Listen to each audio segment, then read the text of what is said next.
क्या आप जानते हैं कि ये जो यूनिवर्स जहाँ हम रहते हैं ये एक इकलौता यूनिवर्स नहीं है। हमारे आसपास ऐसे बहुत सारे यूनिवर्सेस हैं, लेकिन अधिक लोग इस बारे में नहीं जानते। आज मॉडर्न फिजिक्स मल्टीवर्स यूनिवर्सेस की थ्योरी की बात करता है, लेकिन क्या आप जानते हैं कि हजारों वर्ष पहले हमारे विष्णु पुराण और भगवत पुराण में ऑलरेडी इसके बारे में बहुत सुंदर वर्णन किया हुआ है। भगवत पुराण में कहते हैं कि भगवान विष्णु जब श्वास लेते हैं तो असंख्य ब्रह्मांड उनके अंदर समा जाते हैं, और जब श्वास छोड़ते हैं तो अनेक यूनिवर्सेस उत्पन्न होती है।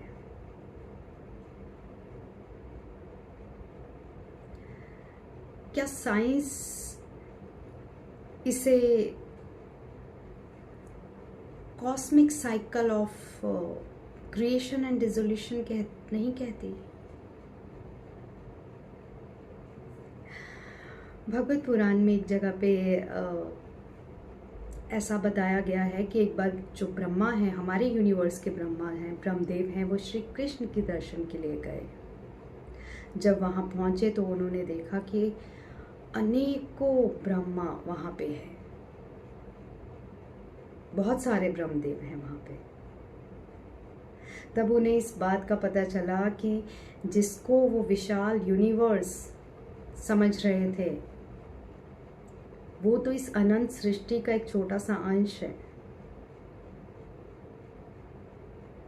और यही बात एक बार नारद मुनि जी ने भगवान विष्णु से पूछी कि भगवान इस संसार का रहस्य क्या है।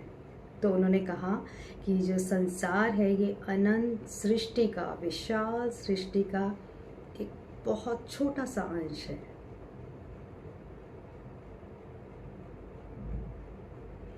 आप सोचिए कि हजारों countless galaxies, stars, planets, lives सब एक श्वास के साथ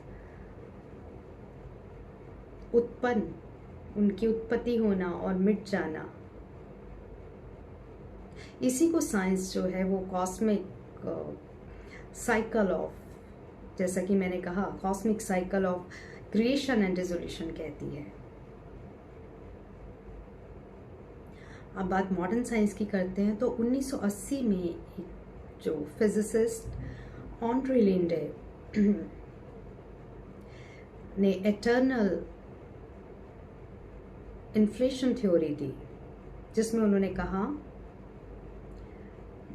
कि the big bang did not happen just once, it keeps creating multiple bubble universes. तो क्या ये वही जो हमारे पुराणों में कहा गया है, भगवान विष्णु का के श्वास और ये थ्योरी, क्या ये उसी से मैच नहीं हो रहा? क्या यहाँ पे साइंस और जो हमारी स्क्रिप्चर्स हैं वो एक ही रहस्य की तरफ इशारा नहीं कर रहे हैं? तो ये सब बताने का जो मकसद है वो सिर्फ यही है कि आप सभी को एक मैसेज देना, एक संदेश देना कि हम जो अपने संसार में जो अपनी उपलब्धियों को लेकर इतना घमंड रखते हैं वो इस सृष्टि के सामने कुछ भी नहीं है। तो अगली बार जब आप सितारों से भरा हुआ आकाश देखेंगे तो याद रखिए कि इस आकाश के पीछे, इस आकाश के परे ऐसे बहुत सारे आकाश हैं,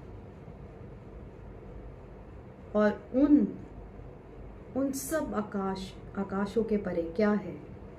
वो परमात्मा, वो ईश्वर, वो भगवान, जिसे हम सुप्रीम कॉन्शियसनेस कहते हैं।